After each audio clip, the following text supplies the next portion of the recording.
Okay, well, welcome everyone. My name is Susan Park-Schlepp. I'm the Public Information Officer for Edmond Public Schools, and I will be the moderator tonight. And we want to say welcome and that we are very glad you are here. We are very interested in hearing what you have to say about this process. I want to quickly recap the procedures for tonight's meeting. Sean, if you would call up that slide. For those of you who bypass the tables on the way in, if you do want to speak, you will need to sign up. We ask that you choose the colored card that corresponds to your topic and then complete the information and leave the card with one of the attendants at the table. We timestamp those cards, and we are going to rotate through the topics so that we can explore a maximum number of topics tonight with representation from all groups of topics. I will call speakers, and we will hear from all speakers as time allows. Speakers will be limited to 3 minutes, and a timekeeper, the lovely Tara Fair right here in front, will wave at you when there is 30 seconds remaining, so look for Tara's wave. Administrators and board members will listen but will not engage in discussion or take any action at this meeting. This is about listening to you and your concerns. We are running tape. We do have audio tape of this meeting tonight for transcriptions. Answers to all questions posed will be posted to our website, that's edmondschools.net, as soon as is feasible. And those who do not get an opportunity to speak tonight will be given first opportunity at the next forum. Before I begin with the introductions tonight, I think it's very appropriate to take some time to thank the committee members who have put forth this boundary recommendation. They have put in countless hours and a lot of blood, sweat, and tears, frankly. This has been a very complex process, and we want to thank them for their dedication and their service to this district and to their fellow patrons. Also, we would like to thank our Board of Education members. They are in the audience tonight. They are actively listening and taking notes.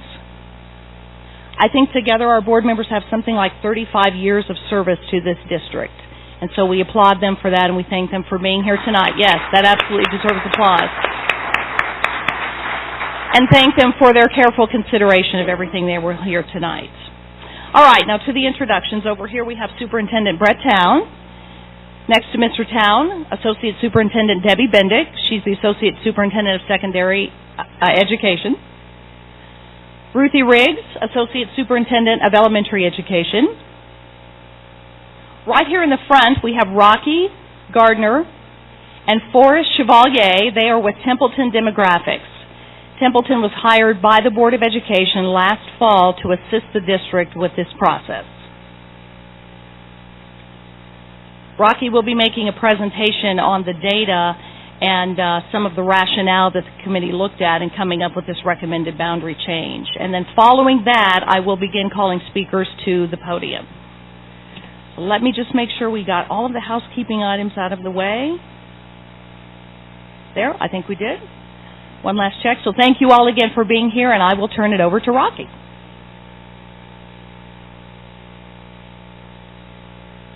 Hello. How's everybody tonight? It's a pleasure to be here. I'm Rocky Gardner. I feel like can you hear me all right if I stand back here? Is this okay? Okay, great. I'm Rocky Gardner again. I'm with Templeton Demographics. I'm a vice president there. We're a company that does demographics and planning for school districts and have been doing so for just over 10 years. I'm sorry, not hearing it? Okay, how's this? I know this is terrible posture. My mother would not appreciate it. But okay, we've been doing demographics and planning with school districts for just about 10 years. Our team works with school districts on anything from long-range planning, short-range planning, understanding where their enrollment is coming from, where it's going. And then we work with approximately 50 school districts each year.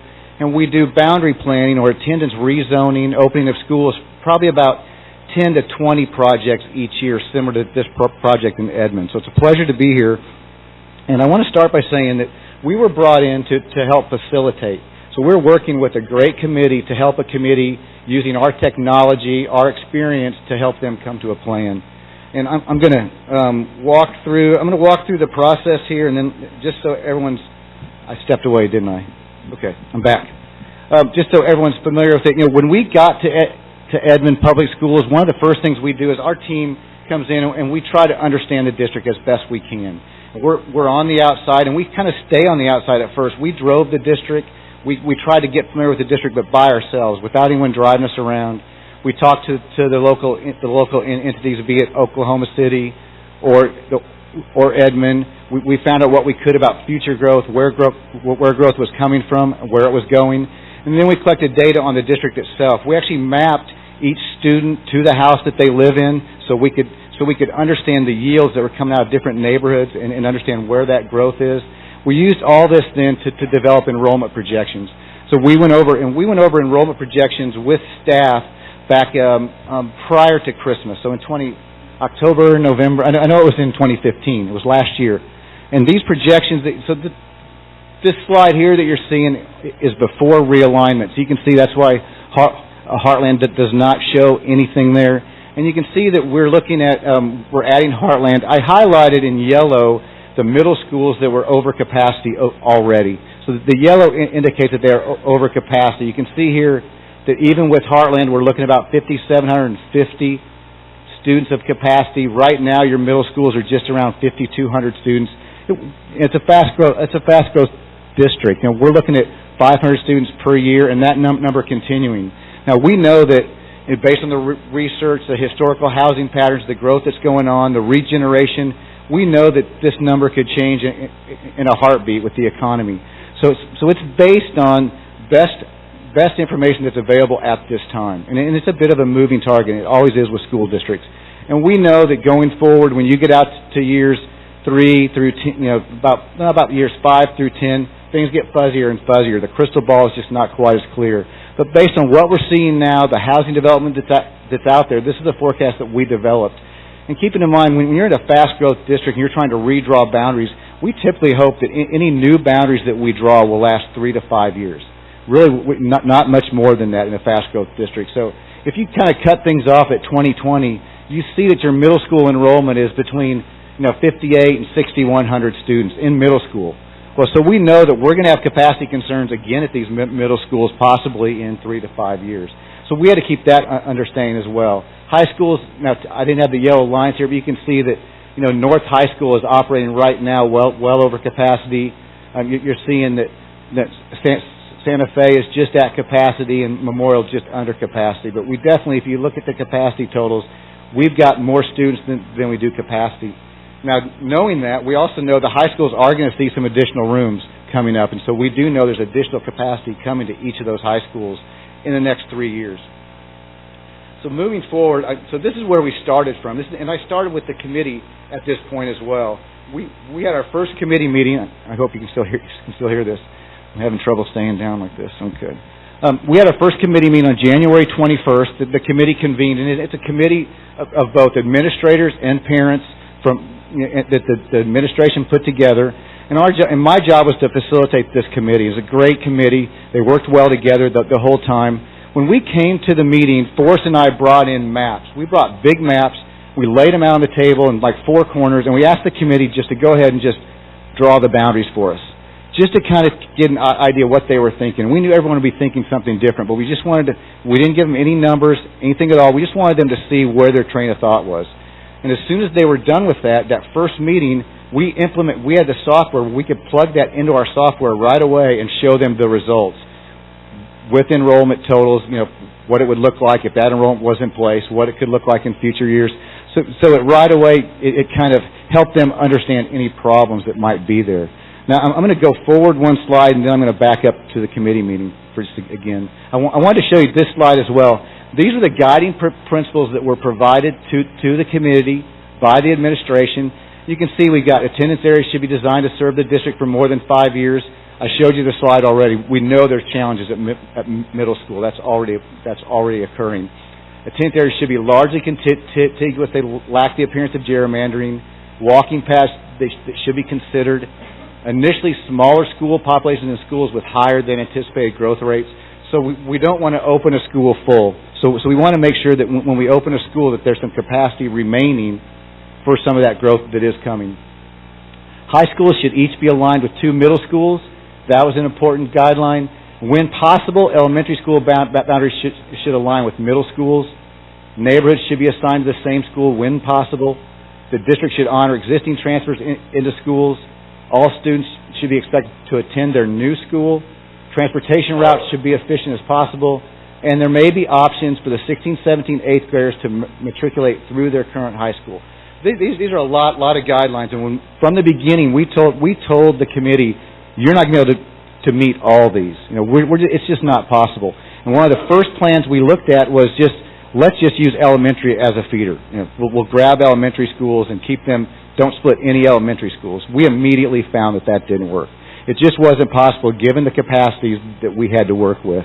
So then the committee had to come up with another plan. So during this 21st meeting, after we broke out and we developed plans and we showed them what those plans were, then we began to we kind of opened it up to the committee to kind of start thinking of scenarios. And we have a software package that allows us to move boundaries just one piece at a time. So this is going to be a real quick. I zoomed into one area just as a sample, but you can imagine doing this for the whole district.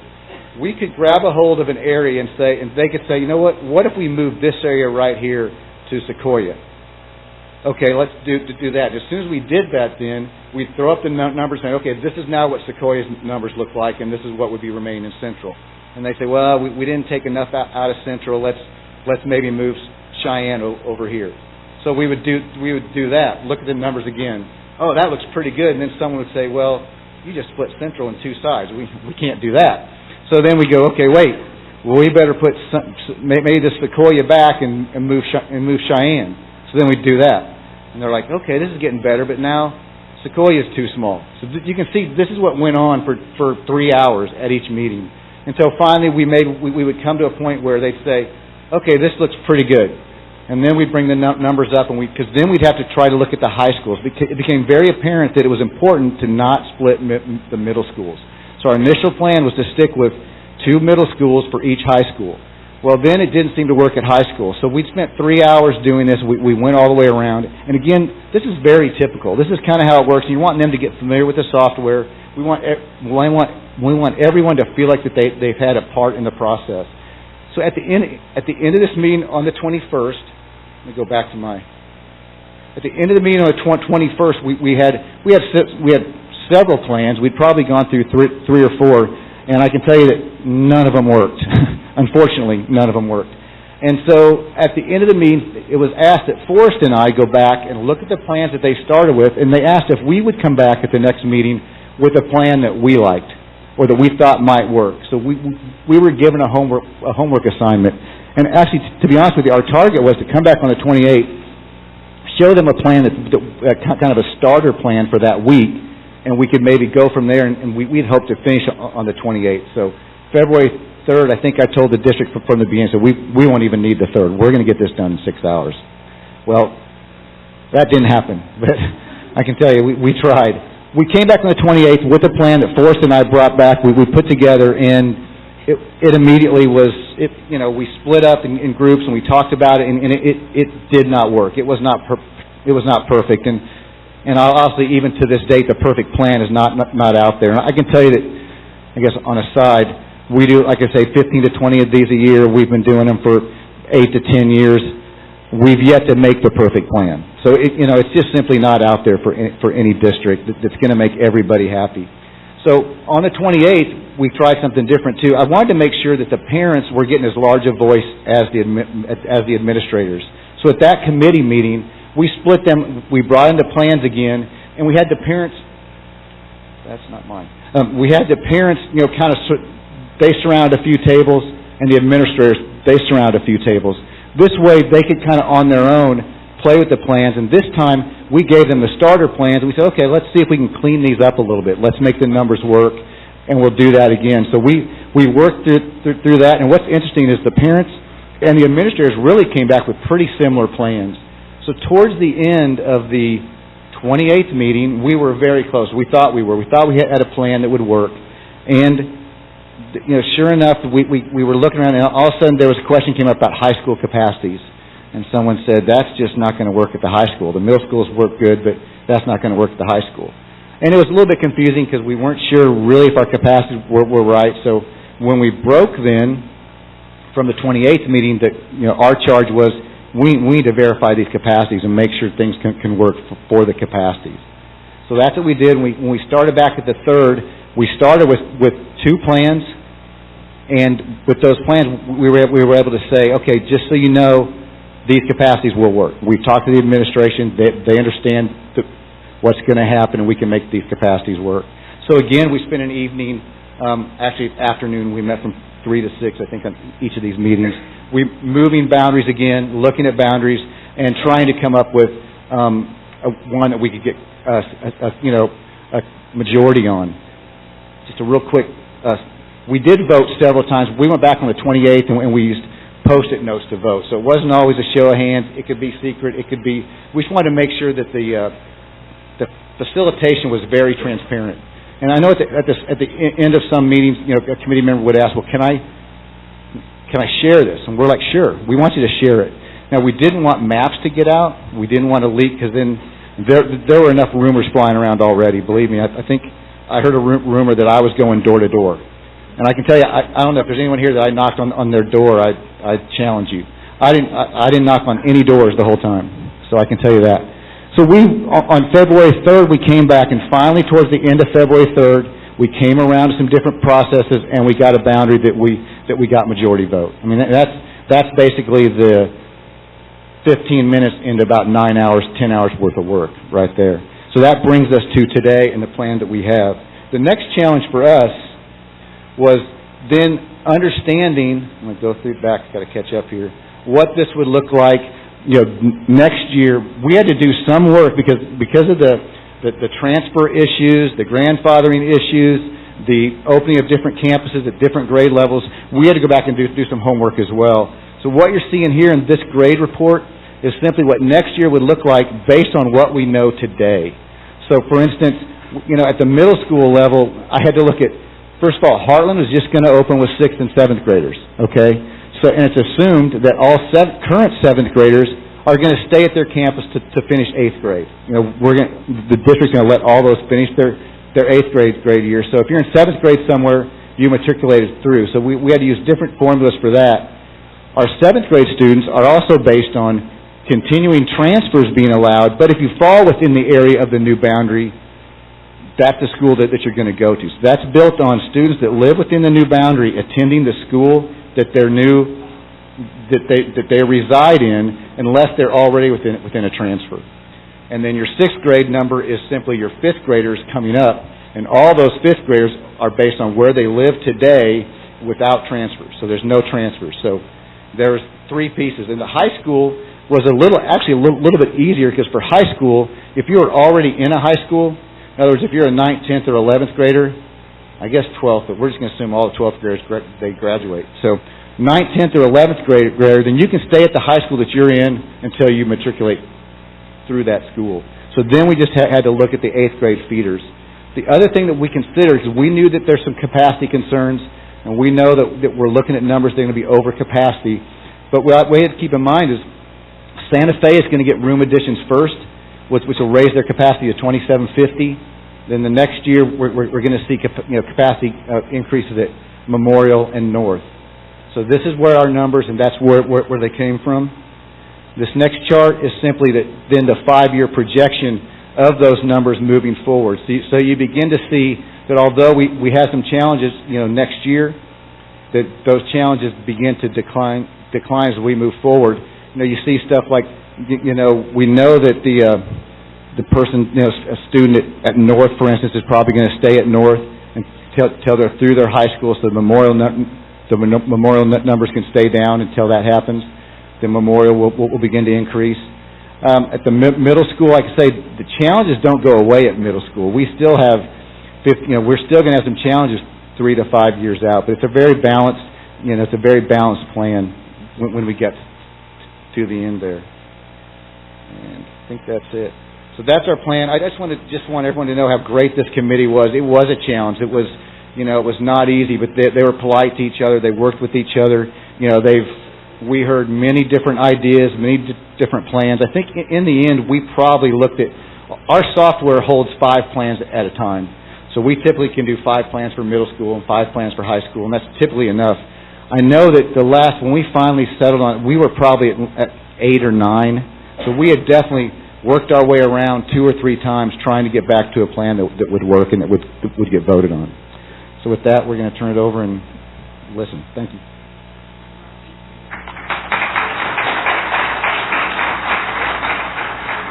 I'll either need to stand on my tiptoes or bring this down. Okay.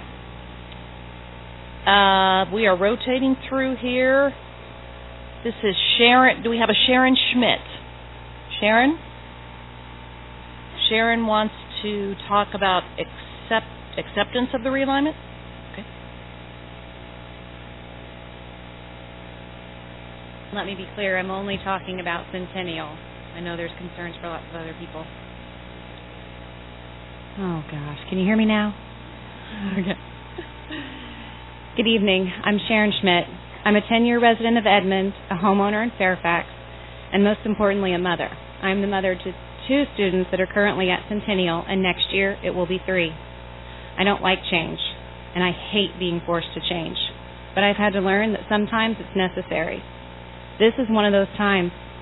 I was completely shocked and very concerned when I heard of the district's new realignment plan. I always planned on my kids going to Sequoia and heard what a great school it was. It certainly has a high rating on the school report card's website and high test scores. But now you want to send my kids to Central? The test scores and report card ratings are not as high. And in the first proposal, you wanted to split Centennial. My kids have bonds and relationships with their classmates, and for one of my children, that doesn't come easily. But then most of the school came together, and we wrote letters, and we signed petitions, and we asked to keep our children at Sequoia, and we asked, above all else, to keep our school together. And out came a new proposal. Not all we asked for, but a compromise. We got to keep our kids together and take on this new change as a family, the Centennial family. It's my understanding that half of next year's incoming 6th graders at Central will be from Centennial. It seems logical, based on Centennial's test scores and ratings, to assume that these numbers at Central will go up. We just need to give it a chance. I have accepted the change and found in talking to the people that test scores and ratings don't give the whole picture. Many people have had a great experience at Central, loved their time there, and have amazing things to say about the teachers and programs. I am ready to entrust the educators at Central with my children's future. Do I still have concerns? Absolutely. And I'm ready to move on and start finding solutions. I am thankful for this forum to hear the opinions of the community, and I know not everyone is accepting as I am. But I hope we are able to all respectfully disagree, because we are still neighbors, and we have other fights to fight after this. So again, I ask the board to send our Centennial children to Central together. And to the parents, students, and staff of Central Middle School, I apologize for forgetting a lesson I'm always trying to teach my own children. You can't judge a book by its cover.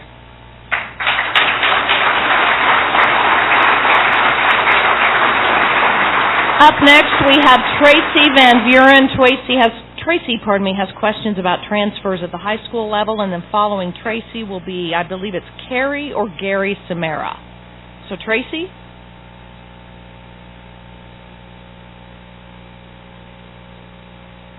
Good evening. I'm Tracy Van Buren.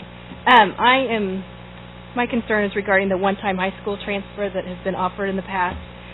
We currently have a sophomore at Santa Fe and a 6th grader at Summit Middle School. We moved from the Santa Fe district just barely inside the North District last July. We purchased land to build a new home in November of 2014, and before making the decision to build where we did, we spoke to various school employees regarding transfers, and that our youngest would be able to attend Santa Fe in 2 years where his brother is. We were assured that all high schoolers would be able to transfer one time in high school, not to North unless for ROTC, is what we were told.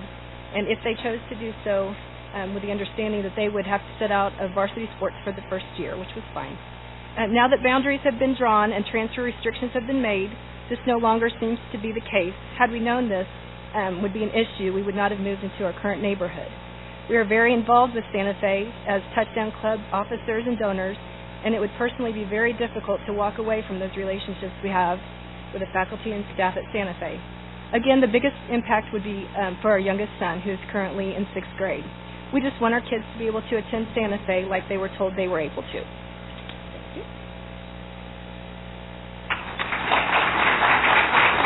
Thank you, Tracy. Do we have Gary or Carrie Samara? I can't read. It's Gary. I apologize, Gary.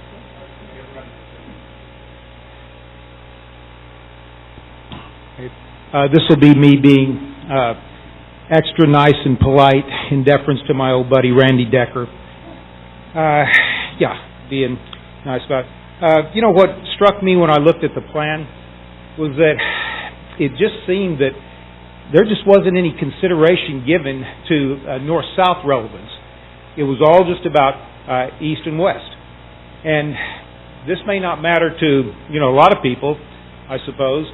Maybe those of you all who looked at the plan, for example. This is going to mean an extra almost 5-mile round trip for both of my kids going to school now, 10 or 12 minutes or so. And, our days are filled, and it's really valuable to me, extremely valuable. And so my question is, that I hope that you guys will address, did you all ever look at that relevance? Did you all ever consider what that was going to do to thousands of people's lives, whether it was the bus driver, whether it's the parent, whether it's the student, and everybody else in the peripheral that's impacted by that?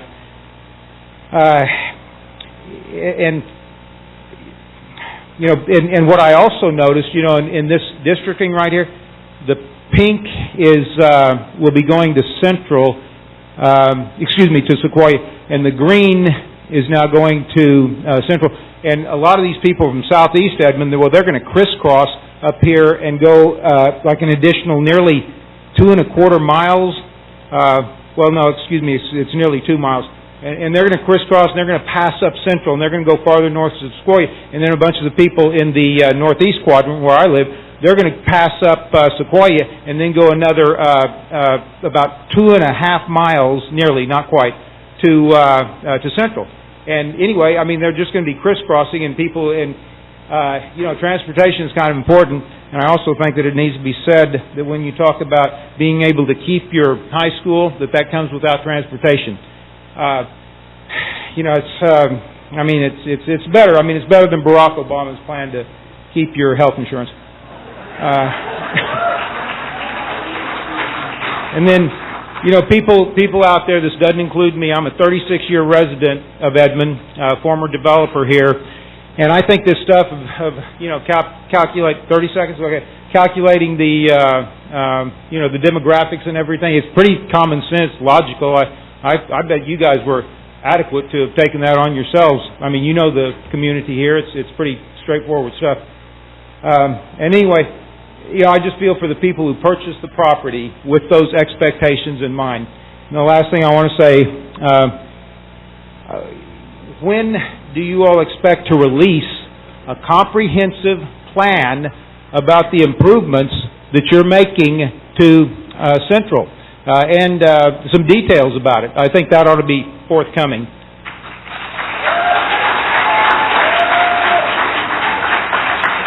Up next we have Kendall Braley. Kendall has questions about Northern Hills and the splitting of Northern Hills. And then following Kendall will be Jean Marie, I hope I'm pronouncing this correctly, Vershot, who has questions about the capacity at Central.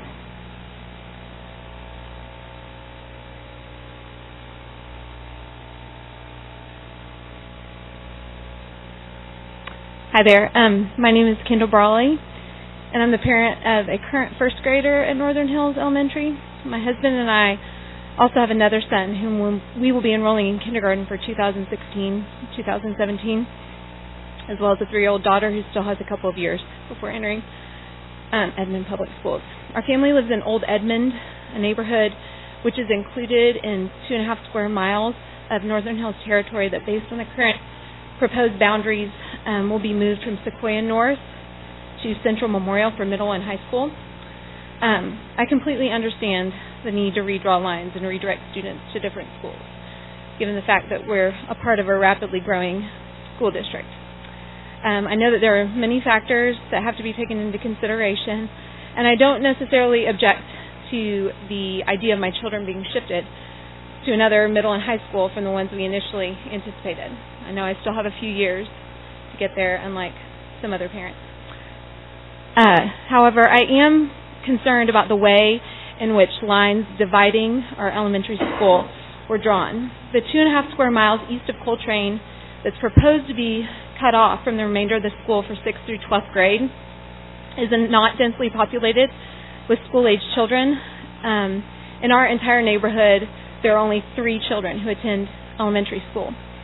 And I took it upon myself to go through the school directory. I might be a little off because it looks like the numbers on the website of the total number of children is a little bit higher than what are in the directory, but there are 620 students listed in the directory.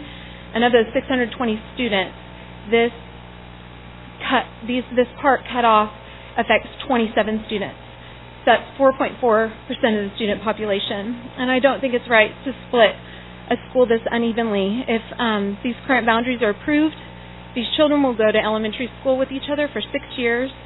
And then when it comes time to transition to a middle school, they'll only know a handful of other students from Northern Hills. And selfishly, I looked at my son's grades specifically. There are 5 of them out of well over 100 students who at this point would go. And I know that, there's projected development increase in population, but I just can't imagine that it would be affected that drastically. I understand all of this. We'll deal with whatever ends up happening. My only request would be, I would love for our elementary school to stay together, and I started thinking, what are other possible solution situations? And if possible, if we can't be allowed to stay together, I would propose that if students choose, that they would be able to attend Centennial, another elementary school that will feed into the same middle and high school. So, thank you. Sorry, ran out.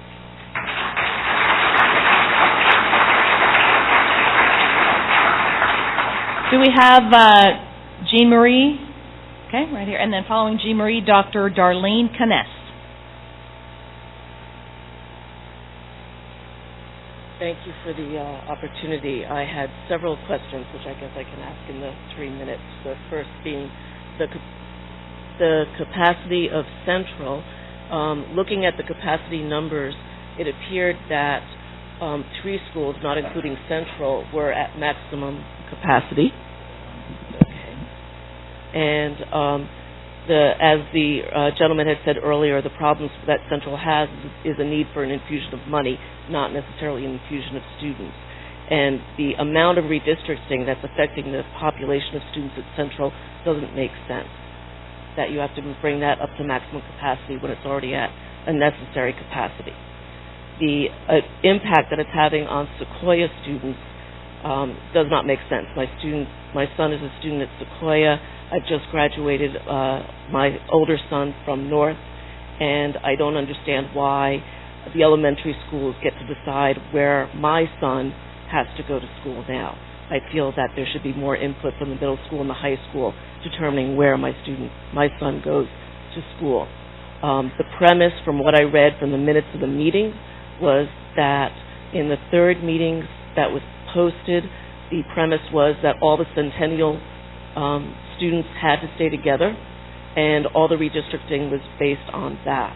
So Northern Hills gets divided, but all the Centennial students get to stay together, and everybody else, the 5,000 other middle school students, have to be moved to accommodate these 800 students, and that just seems really wrong. In addition, my son in 4 years will be driving. I don't like the idea that he will have to drive back and forth to Memorial, as I'll be commuting. He will be attending evening dances.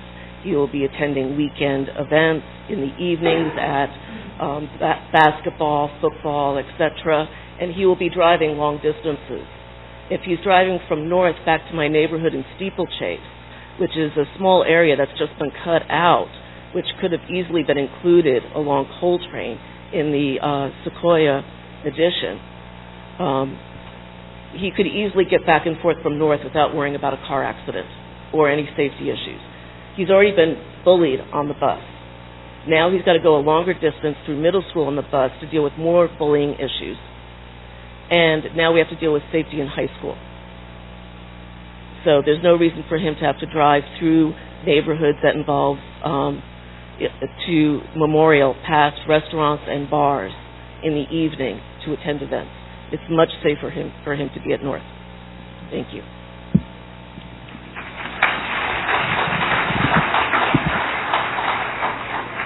Karen Flores is next, followed by Jimmy Harmon.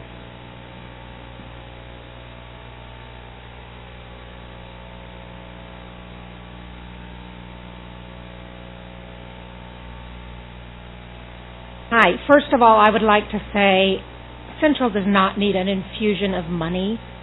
Central is fine the way it is.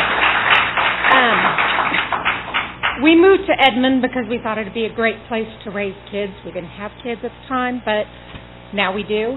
And it is a great place to raise kids. We went to Will Rogers Elementary, and yes, we heard the rumors about Central. The same rumors you've heard about Central. And you know, I knew parents and I knew kids who went to Central, and they seemed like great kids. So I talked to those parents, and I'd like to say I'm really glad that I listened to them and didn't listen to the rumors. My husband even had somebody ask me if he was concerned about gang activity. I mean, we do have gangs. If you want to call our academic team and our jazz choir gangs, I guess you can. And when I started reading and hearing all comments, and I tasted I realized that I owe Central a huge apology. I'm sorry, can you hear me, Doctor? Okay, I owe Central a huge apology because now is it not working?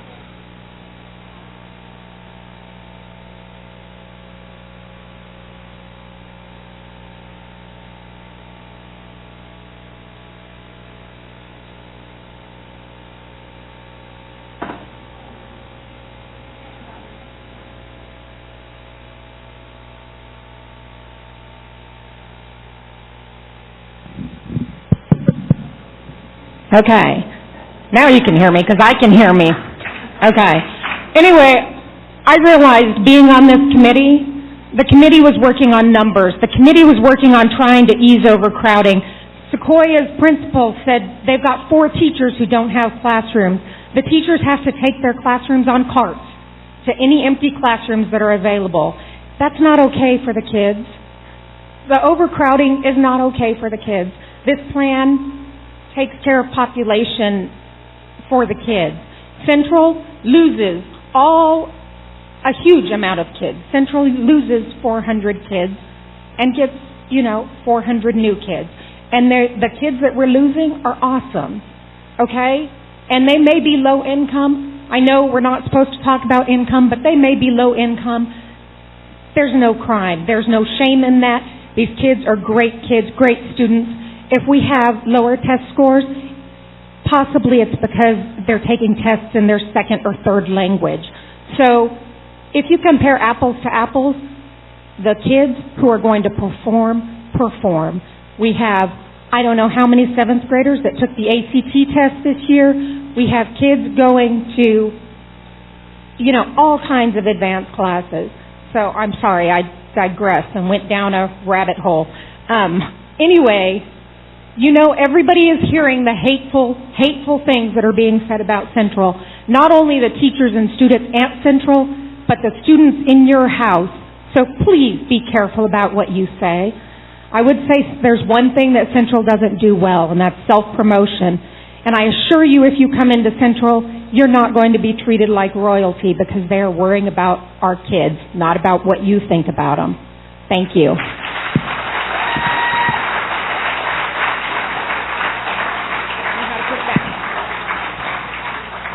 Okay, up next we have Jimmy Harmon, followed by, we've already heard from that person. I apologize for that. And Angie Smith. Jimmy? Thank you. Well, I don't have a prepared speech. I do have a lot of prepared questions that I haven't found an answer for on any of the websites. I've attended the PTA meetings, and so that's what I came for tonight, was for answers, and I was hoping to see the board members up here so that we might be able to address them specifically on that. That's the first thing I'd like to address is where are they? My questions revolve around, I'm not going to attack a school. I've got two boys that are going to be impacted by this. The change in schools, of course, it's going to be a big change for them. kids roll with it. I'm not worried about that. I'm not going to attack a school. I think any schools can be great with the kids. Mine is about how they set this up and the traffic that my kids are going to have to endure. From where I live, one of my youngest is going to be moved to Central. Again, I'm not bashing the school, but I drove it at non-peak hours, and to go 8.9 miles, it took 14 minutes. That's one way. He's going to spend half an hour at least on the bus with no traffic. That's with no traffic. When we're driving by Sequoia, when we're going to be driving nearer Cheyenne, when we could move that way rather than going all the way down to Central. So my question is, what traffic studies have been done at peak hours to determine how long is my son going to have to endure sitting on the bus? I think that's a fair question. And I haven't seen a traffic study done. When you get to Central, what's the traffic light going to be in a landlocked school with 2-lane roads all around it? My kids ride the bus. We go to Centennial. There's an awful lot of parent drop-off. Great. Those parent drop-off are going to follow those kids to Central. That's going to be, I don't know how many more cars in and around a 2-lane landlocked school. Was there a study done on that? Where are those answers to that question?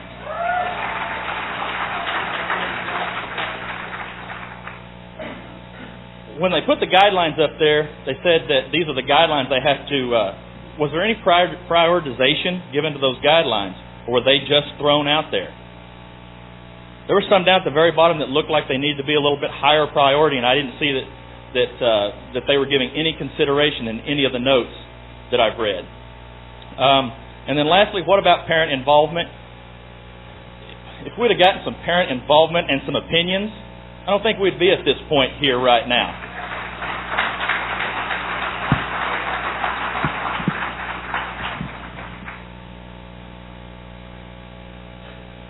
Okay, up next we have Angie Smith, followed by Jill Smith.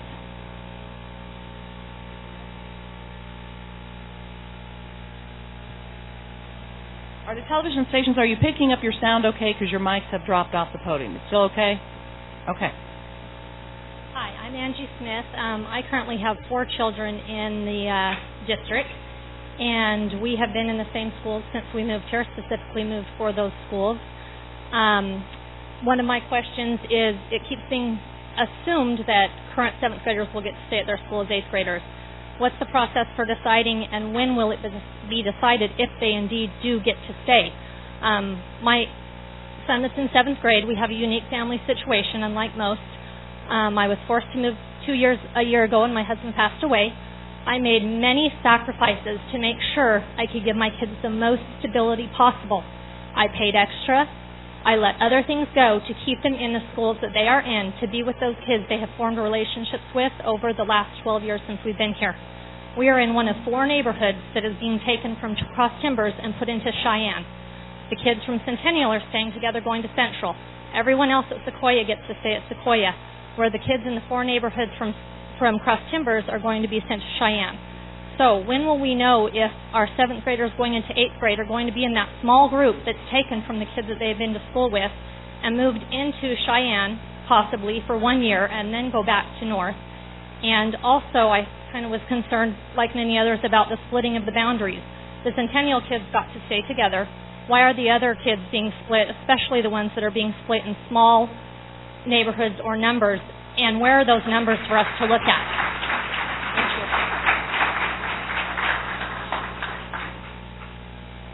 Jill? Do we have Jill Smith? Following Jill will be Lynn Garrison, and then Benjamin Floyd.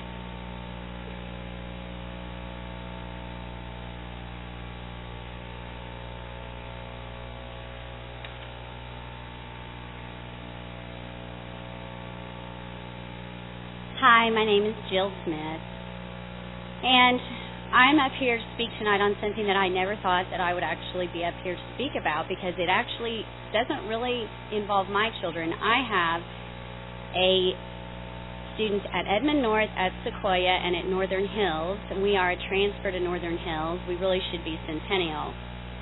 And when I heard about the realignment, I initially was, of course, like everyone else. I was shocked. I was in disbelief that the east side of I-35 could be affected. I was ready to put my home on the market, sell my acreage, move. And as I've been through this whole process, I've had some different thoughts. I truly do believe that our school board members have totally the best interests of every student that sits in every desk in Edmond Public Schools. I do believe that they are trying their very best. I have kind of a funny story. I have a lifelong friend, Dana Renner, who I have not stayed in touch with over the years. She posted something on Facebook, and I hadn't talked to her in a while, and I want to read it to you. This was when the school year started. Back to school, shameless plug for Central Middle School. I lost it.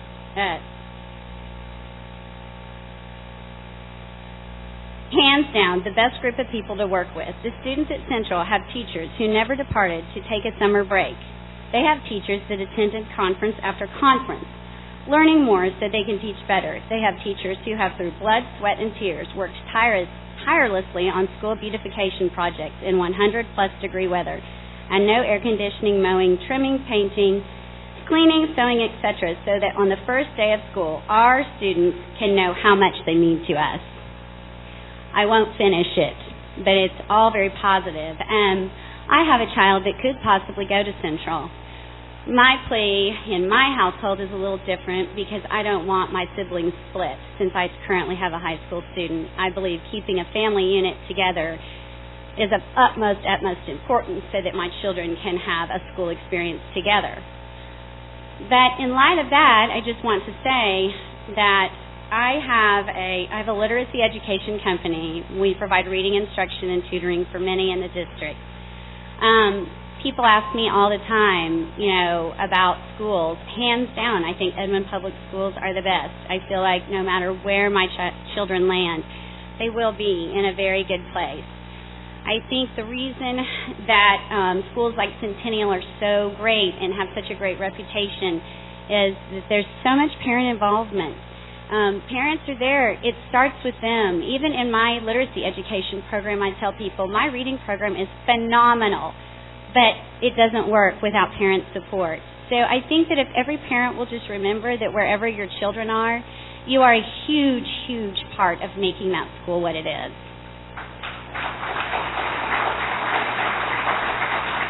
Lynn Garrison, would you please come to the podium, followed by Benjamin Floyd, and next up after that will be Dr. Kristen Hornbacher.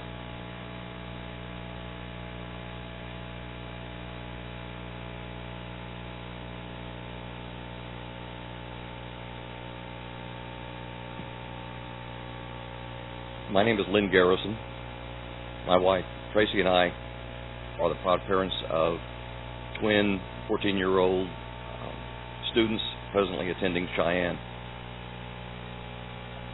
They have enjoyed attending Cheyenne and have flourished because Cheyenne is thankfully one of the A-plus schools in the city.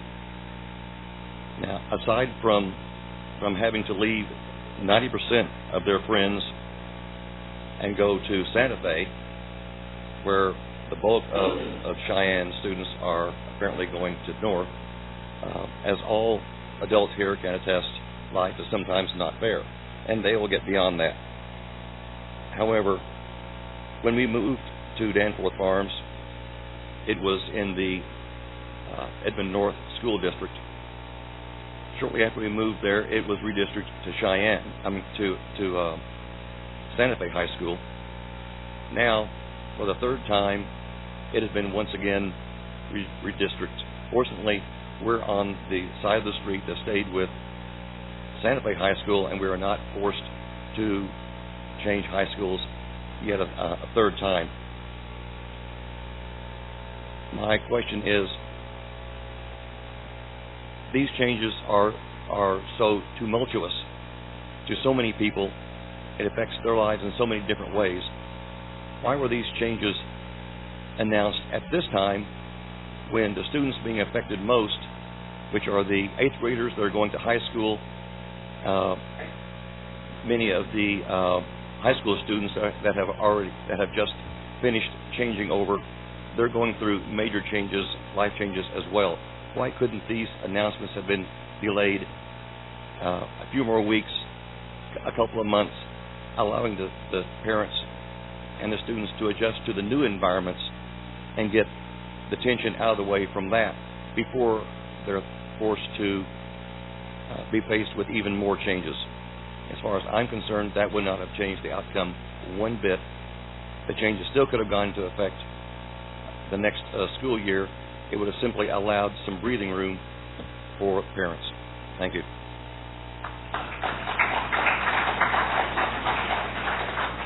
Benjamin Floyd. And just everyone, if you could just get as close to the mic as possible so those in the back can hear. Most of what I had to say was already addressed by this gentleman. The biggest issue that I've looked at and seen with it is, and I've got a daughter that will be affected by this. We stay where we're at. We're in Fairfax, but driving her into Central Middle School, which is a place that we took my son out of because he was bullied on a constant basis, and moved him into North District and into Sequoia, where we had a great experience. And I agree things will probably change here coming up with the influx of these parents and kids moving into Central. I'm sure it'll be a whole different atmosphere. But I'm not willing to take that chance. We'll move if we have to, and that's fine. But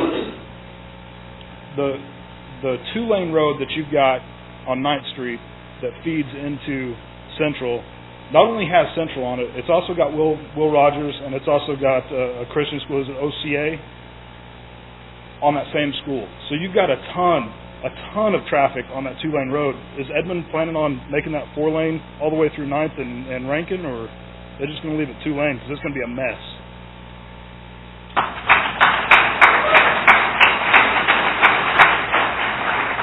Dr. Kristen Hornbacher is next, followed by Margaret Best, and then Justin Coffelt.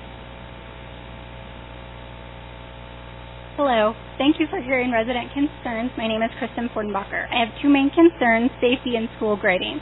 Number 1, safety related to the proposed redistricting. Added distance to school commute is unacceptable. Currently, I would have 4.16 miles to Sequoia. With the proposed changes, I would have 6.26 miles to Central Middle School from my home. Currently, we have 4.95 miles to North, and the proposed change to Memorial would be 6.2 miles. Proposed schools are in high-traffic areas on 2nd, 15th, and 9th, as was just said, and are also very dangerous. In the morning, you will also deal with Edmond commuters during rush hour. The added distance means earlier bus times. Currently in our neighborhood, it arrives at 6:40 in the morning. Any earlier is absolutely outrageous. Studies show decrease in sleep equals decrease in child performance. Next, closer neighborhoods are not being sent to Central Middle School. My neighborhood is far north, while others on Danforth remain close, but are going to closer schools such as Sequoia instead of farther to Central, approximately 3 miles difference.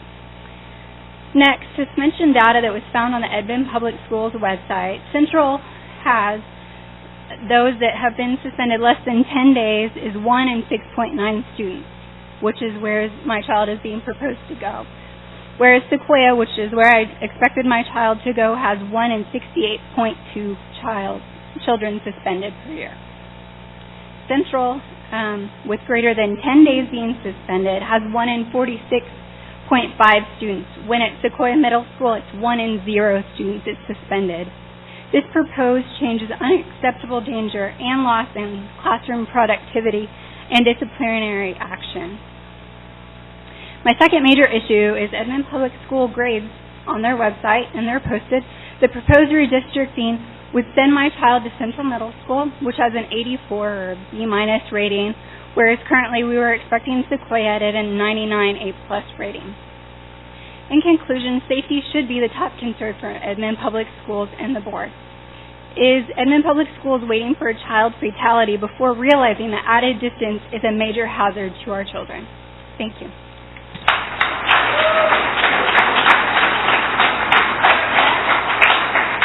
Margaret Best. Margaret, are you here? Your question's been addressed. Okay, Justin Coffelt, followed by, I believe it's Roz Smith, I apologize, and then Ed Moore.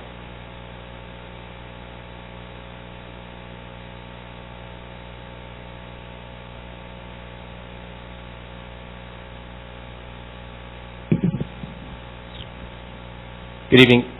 First, I'd just like to thank the Board of Education for allowing us the opportunity to talk this through. A lot of districts would just make a decision and put it in place, and you would have to live with it. They are at least allowing public feedback, and that's really rare, and I appreciate their openness and willingness to listen. So thank you, Board. I am the principal at Edmond Memorial High School. I would like to say, no matter what is decided on the final boundary, we would just like to let you know that we're willing to partner with you as parents and make this transition as smooth as possible. We are very involved at Cimarron because they are our true feeder right now. And, you know, if this proposal goes forward and Central becomes a true feeder, we already have plans in place to continue that partnership we have with Cimarron with Central and extend it into the Central family, and we're looking forward to that opportunity. So I think there's some great things that we could do no matter what the lines are, as long as we have two true feeders, and I'm excited about the opportunity to work with our new students and our new parents. We believe partnership is the key to success in education, and I really appreciate all of your involvement tonight in this process, so thank you.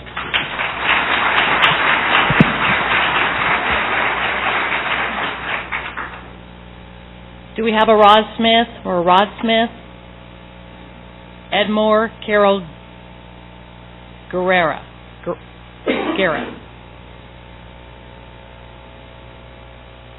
Okay, this gentleman over here kind of covered what I was going to talk about, but I purchased the home to specifically have my kids go through Edmond North. I've had two children go through North, and I currently have a ninth grader that will be going to high school next year, and we obviously would like her to go to North. My question is, I'm not sure why we're reacting so quick. I mean, to me, you delay it a year and allow the public to consider making other options, moving or whatever. And generally, that's all I have.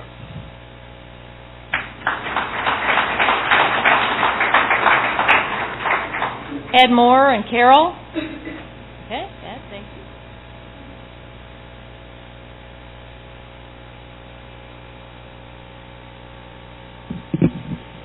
I'm not going to try to lean down.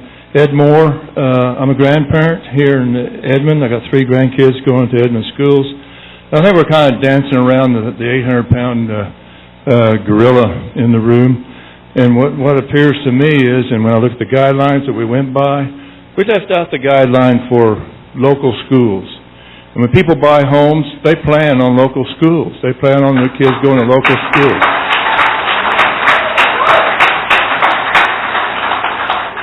And I looked at all those assumptions up there, and I didn't see local schools and being able to go to local schools being one of the assumptions or guidelines we went by. And I'm old enough. I'm a grandparent. My kids, are most of the audience's age here. But to me, this looked like deja vu all over again. And I remember the years of busings, and I'm surprised that Edmond would try to put busing on the Edmond schools.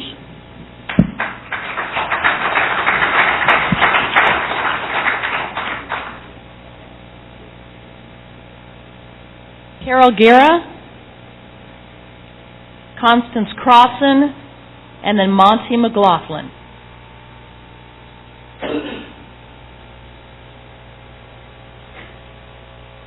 Hi, I'm Carol Guerra, and I currently have 3 boys in the Edmond Public Schools, 2 of which are at Sequoia and 1 is at Heritage.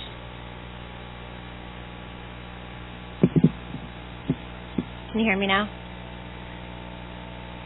No? Okay, is that better? Okay, I have 3 kids in Edmond Public Schools. 2 of them are currently at Sequoia and 1 is at Heritage. First, I want to address my son at Heritage. Unfortunately, we were part of Centennial. We started going there the first year that it opened, and my oldest son went all the way through. My second son went all the way through, starting with pre-K. My third son made it to the third grade, and then we got redistricted. We are one of, I believe, 71 or 81 students from Centennial that got sent to Heritage. My son had to go through making all new friends, and it's been very difficult. Now what's going to happen is he's going to be an even smaller portion of kids that will get moved from Sequoia over to Central. Unfortunately, this is going to be traumatic for him, and he's already upset about it, and he's only in fourth grade. It's taken him all year so far just to start feeling comfortable in a new school, and he's afraid that his new friends will get ripped away from him. I also have a sixth grader who will get moved away from all of his friends and sent to Central next year from Sequoia. And then my eighth grader will be unfortunate that he will not get to go on to North like he's planned and have to go down to Memorial. Again, most of his friends will continue on to North. So this is a huge traumatic experience for us, and I know other people have talked about Northern Hills and Centennial, but we are a very small portion of Heritage that will be ripped away from the rest of Heritage, which we kept being told we didn't have to worry because Heritage will feed onto Sequoia. Just recently, we had seen maps, and the maps we saw all showed Heritage staying together as a family. But unfortunately, now it looks like we'll be ripped away. So that's all I wanted to say is that I think it's important to keep the elementary school kids together because, especially with the kids at Heritage and any other kids who have gone through a change, we went through this traumatic change last year. So this is our first year at a new school with new friends. And he's going to start to form relationships, and he's going to get attached, and then you're going to rip him away from him again. I know it's not a lot of kids. We're on acreage. Most of the people in that little small affected area are acreage. It's a lot of older homes. A lot of people don't have children. It's just a little tiny piece. And instead of looking just at numbers and looking at these huge blocks, if somebody could just please take into consideration what these children have already had to go through with these changes, and just please consider the child, not just the number. Thank you.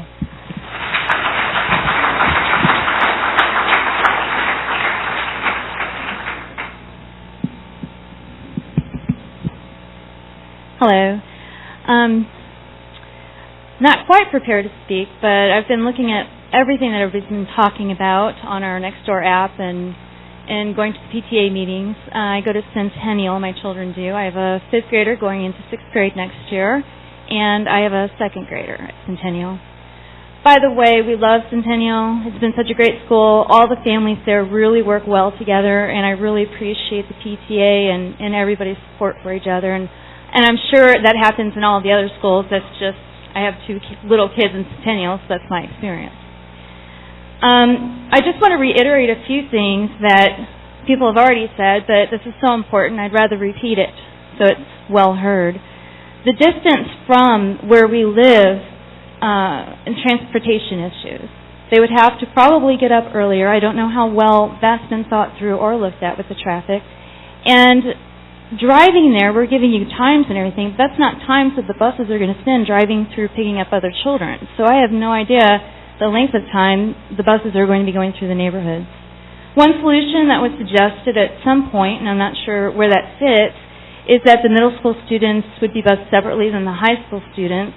I don't know if that was something that was already thought through and that is on the way to happen, or if you can consider it as a possible solution to preventing all the junior high students from riding with the high school students and maybe helping with time on that.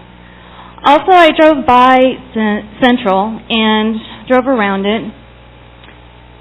I know that people have said the insides have been remodeled and that it looks brighter and beautiful inside and clean, and I think that's wonderful. I have not toured it yet. On the outside, it seems like it's a dismal type of looking area. And if you look at the parking and the way the buses are going to come in and out and people are going to be doing drop-offs, I just see it as a ridiculous situation. I don't understand how they're going to handle all the traffic, as everybody's repeated. I was wondering if they would be able to redesign the parking lot area at all, if that's even a possibility, so they could make it easier for the buses to get through and the cars to get through. I mean, that's one solution that might be helpful if it's possible to consider that. Also, I don't know if it's possible for them to change the school times or not, how you can do that. But these are things I just wanted to reiterate that I think are worth mentioning, even if we have to do it a couple of times. Thank you. We have Monty McLaughlin and Wendy Joseph. Good evening. My name is Monty McLaughlin. My wife Jade and I have a 7th grader at Sequoia Middle School.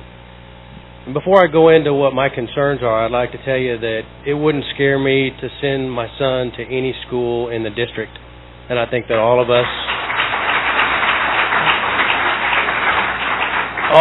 should be proud to have kids in the Edmond district. And I think that the results speak for themselves. My concern has more to do with logistics and how this plan has come to be. I'm from the northeast part of Edmond, and my reason for being here is probably much like many of you.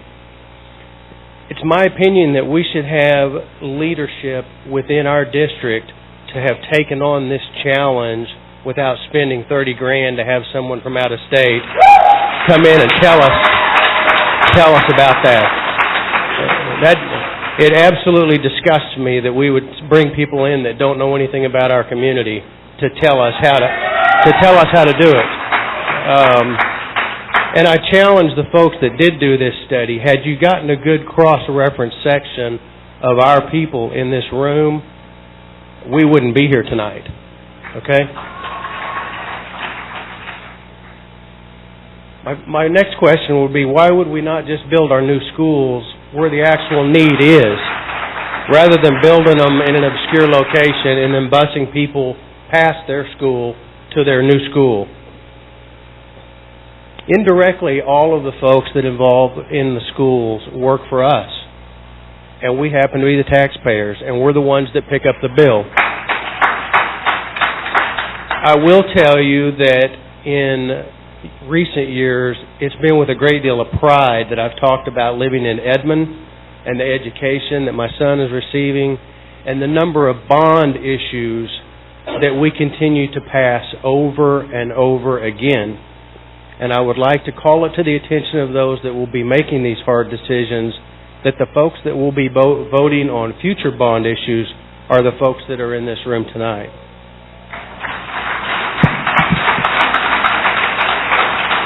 Thank you, Monty. We have Wendy Joseph, followed by Leslie Flowers, and then Robin Wagner.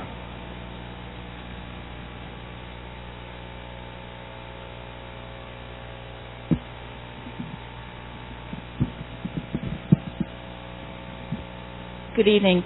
First, I want to say I appreciate the comments that I've heard tonight from people that have reconsidered their thoughts about Central. I am a counselor at Central Middle School and also a parent of a Central and Memorial alumni. I am speaking tonight on my own behalf, not representative of Central. I came here tonight with the intention of telling you about Central and what makes it so special. I was going to tell you about our benchmark scores and how they equaled or exceeded every middle school in the district. I was going to tell you about our incredible faculty and administrators, our musical productions teacher of the year, Beth Stuckey, our State of Oklahoma Middle School Principal of the Year, Dana Renner. And finally, I was going to tell you about our amazing, intelligent, talented, funny kids. But it suddenly occurred to me that very few people were ready to listen. I love Central, and I am so very proud to work there. But these last few weeks, I have seen a side of the Edmond community that makes me deeply ashamed. It has never been a secret that there are people on every side of Edmond that refer to Central as the ghetto school. Our teachers know it, our kids know it. It gets thrown in their face every time they go to the skating rink or the mall or wherever kids gather. But it's okay because we keep teaching and they keep excelling. I was in the classroom recently talking about diversity, prejudice, and labels. My message to them was never, ever let somebody make you feel less than or label you, and never do it to someone else. For when you judge someone without knowing them, you are saying more about yourself than you are about them. We pride ourselves that our students will be successful in a global and ever-changing society. The kids get it. Why do we accept any less from adults? In the last few weeks, we have welcomed visiting parents from Sequoia and Centennial into our school home with open arms. Some have entered with a kind word and open mind. Others have not. But I will tell you this, we will no longer stand to have our children, our families, our teachers, our neighbors, and our school insulted and belittled. We cannot stop the text, emails, and Facebook posts, but we can say no thank you to it coming into our building. We have had a visiting parent say to us, "You keep talking about this Gateway to Technology class. That may be something that your kids are interested in, but I don't think our kids will be." I'm still not sure which part of that statement I find most appalling. The fact that you think kids on the other side of Edmond are fundamentally different from your own, or that your children wouldn't be interested in the most recognized STEM program in the state, taught by the most highly regarded STEM teacher in the state. We also had a visiting parent ask if we were going to have a policeman on duty during recess, given the area we are in. Okay. Can I say one more thing? I just want to say this. We are in the business of educating children. So I am pleading with you, do not teach your children to be small-minded, to judge, and to label. Allow them to experience the world with an open mind and an open heart so that one day they may be extraordinary contributors to it. I want to thank our amazing school board for doing what's best for all of our 24,000 students.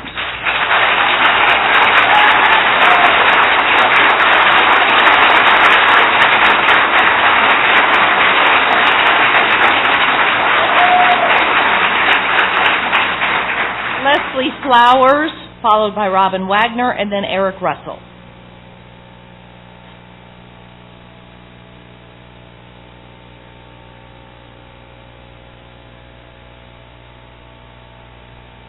I'm Leslie Flowers. I'm a single mom of twin boys that are in the 4th grade at Cross Timbers. They will be going to Sequoia Middle School. My concerns are with the transportation. They will pass 2 other middle schools in order to get to Sequoia Middle School. I'm concerned about the length of time that they have to be on the bus because as a single mom, I have to work in order to provide a good location and a good school district for my kids to live in. I've been in Edmond for 20 years. I went to school here at ECO. I loved being here. I wanted to stay here. After my divorce, I worked really hard to stay in the house that I was in so my kids could go to a local school. And now they're going to be bused. Instead of just a couple of miles away, they're going to be bused almost 9 miles away. And that is an extra 20-minute drive. And like I said, I have to be able to provide transportation for them. And I can't. They have to ride the bus. And I don't see how this is financially beneficial to the district because they're going to be spending so much money crisscrossing. I mean, how is this saving any money when we're already looking at budget cuts across the state, when there's already all of these other things coming down across the state from all the budget cuts, and then they're going to provide all of this extra funds. If I was a bus driver for Edmond Public Schools, I would be very furious at what they're projecting for happening. And my son Brady wanted to say one thing. Why don't you let kids have their own opinion?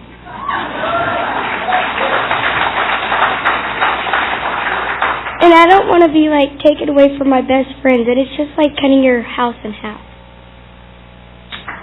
Thank you.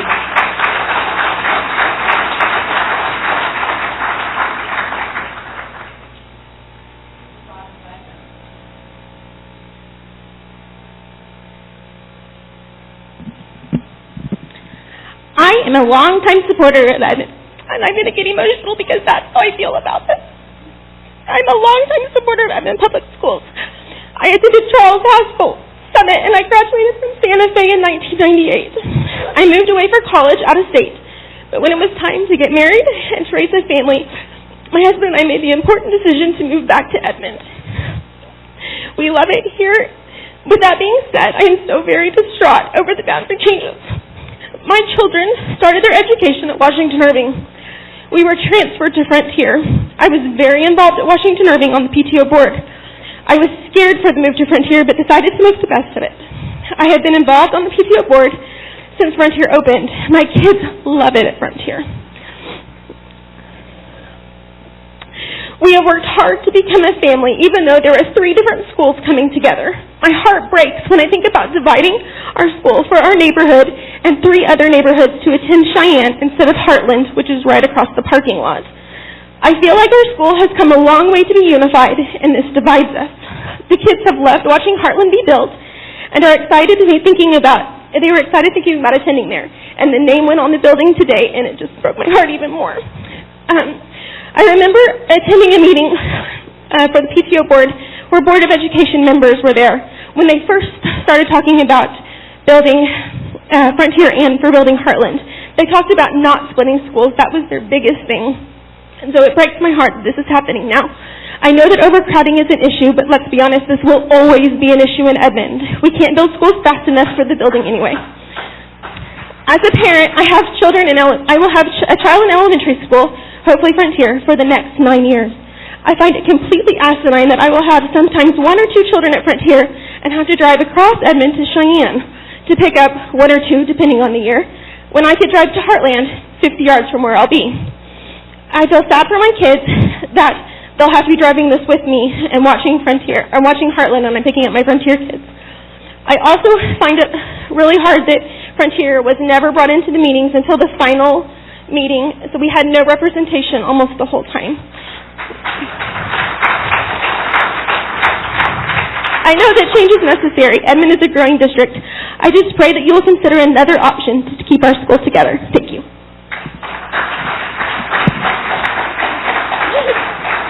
All right, Eric. And after Eric will be Scott Mack. Hey, you guys hear me? Awesome. My name's Eric Russell, and I'm a father of 2. I have a 7th grader at Sequoia, and I have a 4th grader at Russell Doherty. Clearly, we're going to be affected by the changes, and one of the things that I want to ask the board is, when my family and I moved to Edmond, we moved with the specific idea in mind that Edmond had the best public schools, period. But then we looked a little deeper, and I don't want to say a disparaging word about Central, nor its teachers. I'm sure the effort is there, but at the end of the day, the numbers do not lie. I look at the test scores. I look at the ratio of kids that are actually suspended versus not, and it's crazy. It makes no sense to me that my child, who is in an A-plus rated school, will now be sent to Central, which is still a good school, and by the way, for now, because it's a Title I, what happens when you change the demographics to that school? Do they then lose all that? What happens to my child then? And I got to tell you, as a male sitting here in front of you, I heard all of this about being poor and being broke and about being judged. Let me share with you folks. I came from poor, black, broke, judged, but I also know what it means to lift yourself out of it. I know what the fight was to get out of it. And I moved to Edmond, specifically the neighborhood I chose, so my children would not have to experience it. And yet, it seems that that was not taken into consideration, nor is it going to be. And that angers me. That angers me as a citizen. That angers me as a taxpayer. That angers me as a parent. I do not like it. I do not agree. I do not want my child there for the very simple reason that I came from there. And yes, you absolutely can overcome your environment, but why should my child have to fight for it when I've tried my best not to put them in that situation?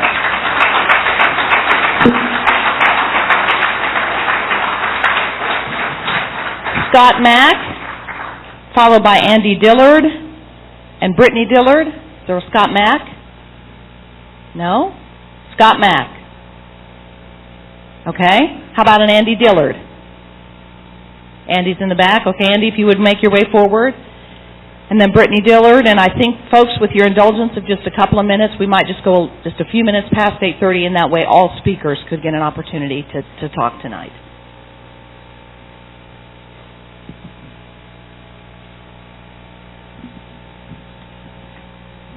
Thank you. My name is Andy Dillard. I've lived in Edmond for 31 years. I've paid taxes for 31 years.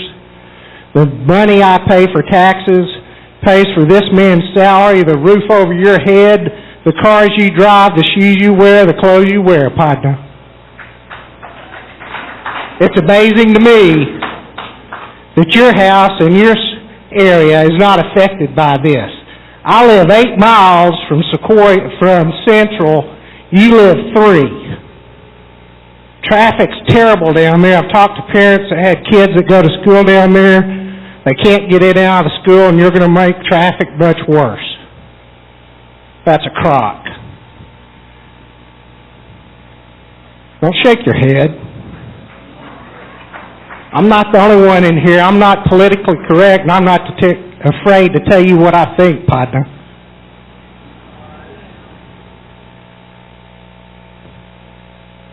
I live in the house I live in, and I pay the taxes here in the city of Edmond so my kids can go to school to where they go to school. I don't appreciate you sending my tax dollars to Texas and having them tell me where my kids are going to school. In our economic times, I'm sure you could have found some equal representation in this entire area to help you with your redistricting. Somehow your neighborhood was zigzagged around and unaffected. I've talked to realtors in the state of Oklahoma right here that have retired. Our houses will be affected by redistricting. Yours won't. Ours will. I don't appreciate you telling me where my kid has to go to school. You'll reap what you sow in this life.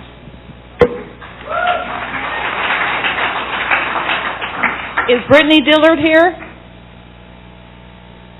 All right, Brittany, no? Okay, Lindsay, can't read the last name. Lindsay Martin. No, Lindsay? Okay. Okay, I'm really embarrassed because Lindsay's my neighbor, but I couldn't read the name on the card. I'm so sorry, Lindsay. Hi, I'm Lindsay Martin, and I have a daughter at Northern Hills and 2 sons at North.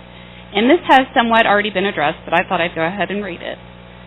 Since it was determined that the most successful approach to realignment would happen from a top-down approach, is the district considering the possibility of continuing the realignment process through the elementary schools to create concurrencies?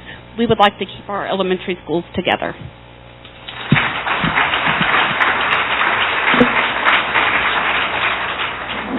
And we just have one more speaker, Casey Klepper. Casey, are you here? Okay.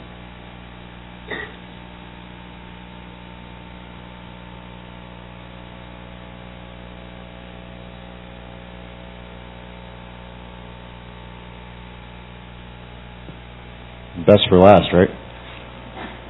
So, as I sat back there observing you guys talk, it seems like we have 3 different factions here. There's the for and against Central crowd, which was interesting to listen to. I'm not going to even get into that.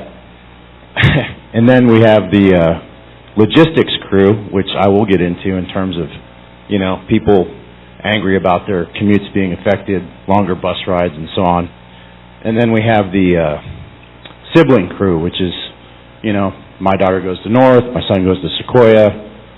One can stay, one needs to go to a different high school. Doesn't make sense, you know. So basically I have a 10th grade daughter at North, and I have a 7th grade son at Sequoia. And I saw on one of the panels early on that the 7th graders going into 8th grade would be allowed to stay. I think that makes all the sense in the world, and I hope to God that that's the case, because my son would be crushed if he had to switch middle schools after 2 years at Sequoia. It would destroy him. He would not handle it very well. In addition, I don't understand a lot of the map in terms of logistics. I live in Iron Horse Ranch, which on the map over here,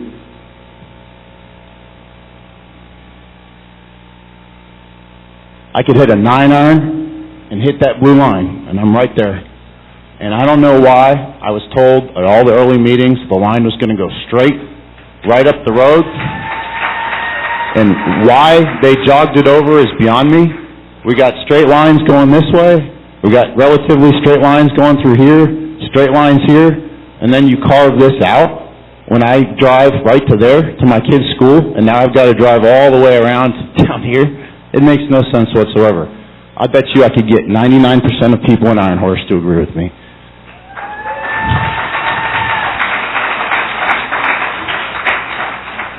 So once again, I would, ask that the committee reconsider some of the logistics, geographic lines. I know you got to draw them somewhere.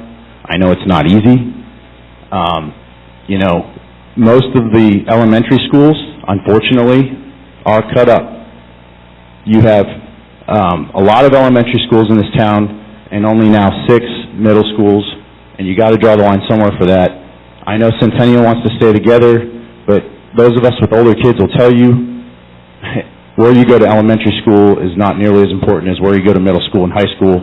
Trust me, the kids splitting up in elementary school, they'll be all right. They'll be all right. Thank you very much.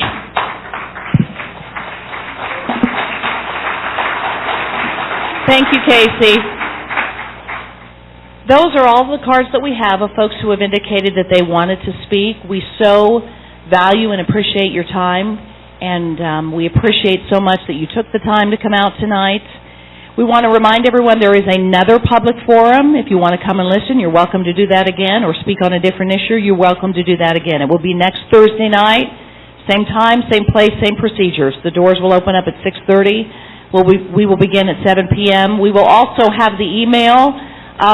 It will remain up, boundaryinput.com. boundaryinput@edmondschools.net. It is an email, not a website.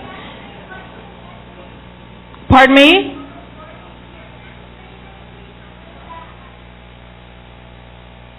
The board will be listening to everything that you say. This is about your voice to the board, but there will be no dialogue at next Thursday's forum either. But they have received every single email, and they have listened to everything that you have said tonight. That is not scheduled to take place prior to their vote on the boundary proposal on Monday night, February 22nd at 6 p.m. in this room. Yes. The board will discuss that. That is an open meeting. That is scheduled for Monday night, February 22nd.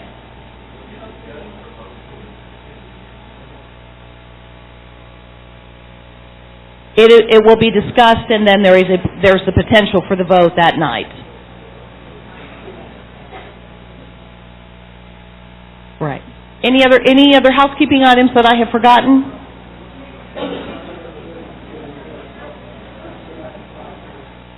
Thank you all so much for coming.